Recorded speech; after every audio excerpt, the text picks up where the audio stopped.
Good Sunday morning, everyone. I'm Jacqueline Sarkeesian filling in for Tanya, who has the morning off today. And I'm meteorologist Chelsea Andrews. Chelsea, we did not get that much rain yesterday, but you were saying that surrounding counties did get more. Yeah, you could really see the rain kind of develop east of Austin. So a lot of our friends in Austin, Cedar Park, Leander.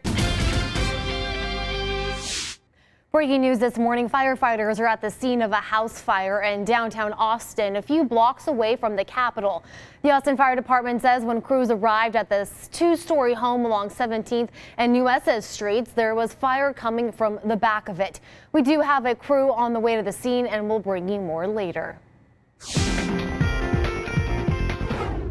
A bar on 6th Street caught on fire early this morning. It happened around 1:50 at Casino El Camino, which is on 6th and Red River. The Austin Fire Department says the fire happened in the cooking ventilation system, which is between the first and second floor.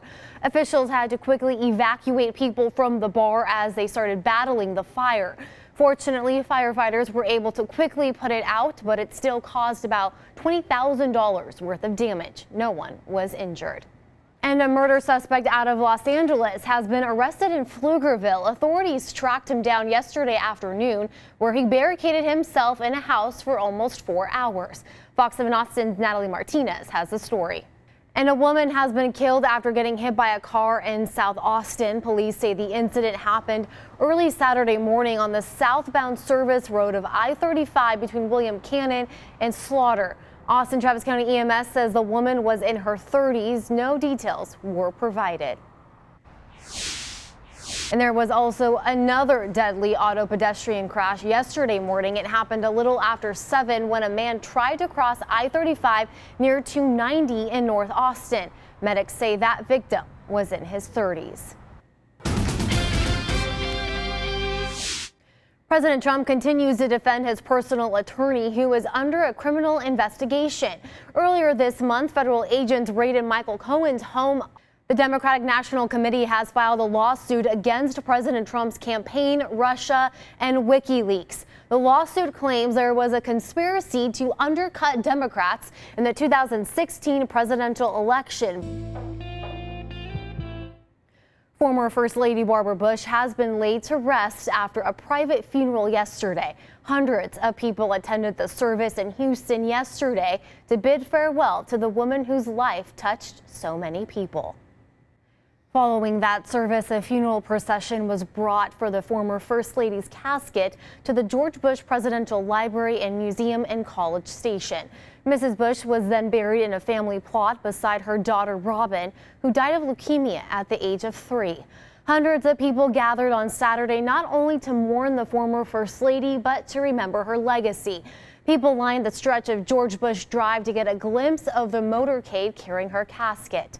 American flags were held in honor of the memorable woman who played a significant role during her husband's presidency, many hoping to pay their last respects and bid farewell. Stories were also shared amongst the crowd about Mrs. Bush's community service and her lifelong commitment to literacy issues in the United States. Major League Soccer and the owners of the Columbus Crew are trying to shut down a lawsuit that would prevent the team from moving to Austin. The city of Columbus, Ohio, is trying to keep the team. The deputy who shot and killed an unarmed man in Houston last month has been fired. Harris County Deputy Cameron Brewer did not follow the county deputies organization says they plan to appeal the decision to fire Deputy Brewer. A semi-truck driver accused of smuggling dozens of undocumented immigrants, including some who died, has been sentenced to life in prison without parole. In October, James Matthew Bradley Jr. pleaded guilty to one conspiracy count. Prosecutors say he was driving a semi-truck last July that had dozens of people in the trailer without any ventilation. Bradley pulled over at a Walmart in San Antonio. The undocumented immigrants started hitting the walls of the truck to get people's attention. Police came and opened the back of the truck and found 8 people who had died in the heat. 2 others died later. Bradley's co-defendant will be going to trial soon. He faces a punishment of up to life in prison as well. And just a heads up, tomorrow is the first day of early voting for the runoff elections. During that time, you'll get to vote for one of the candidates who were in the primary races where no one secured more than 50% of the vote last month.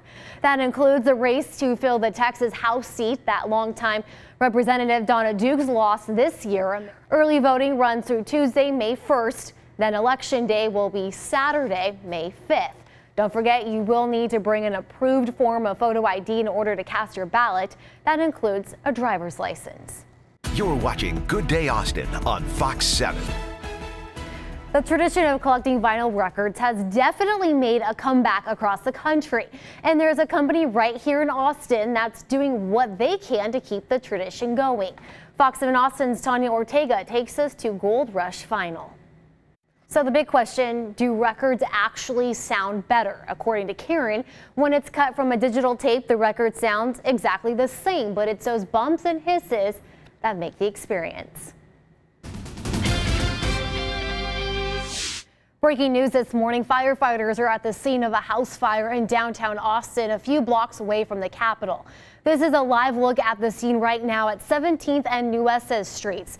The Austin Fire Department says when crews arrived at the two-story home about an hour ago, there was fire coming from the back of it. They now have the fire under control, and luckily no one was injured. A child was taken to the hospital after being hit by a car in North Austin. It happened around 3 o'clock yesterday afternoon on Runberg Lane, just east of I-35. Authorities say the child was on a bicycle when a car hit them. The U.S. Supreme Court will be taking up a big case from Texas this week. The High Court is set to hear arguments on Tuesday about the redistricting fight. And some parents in San Antonio are upset about a homework assignment that asks students about the benefits of slavery. Take a look at this. This is what the assignment looks like. There are two columns. You see one for the cons of slavery and the other for pros. It was given to a class of 8th graders at a charter school. One father says his son showed him the paper when he picked him up and was upset over it. Meanwhile, in Georgia, things got a little tense at a rally for white nationalists this weekend.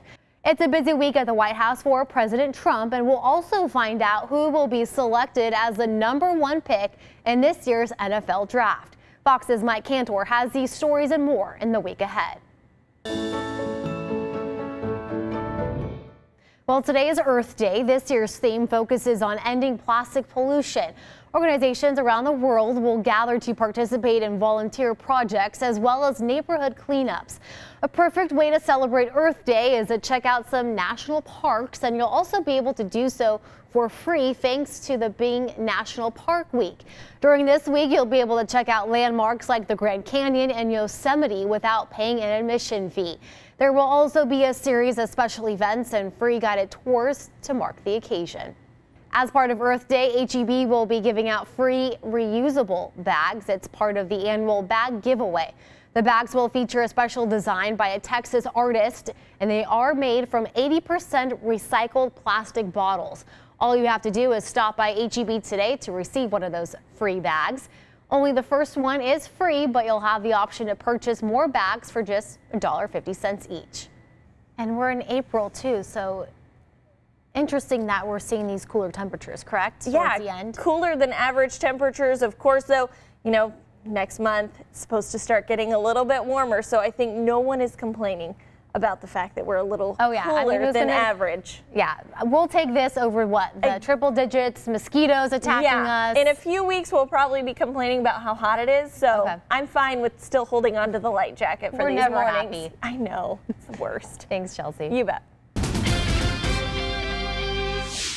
Tensions are high in Israel after weeks of deadly protests by Palestinians. Now the death of a teenage demonstrator has caused the violence to escalate.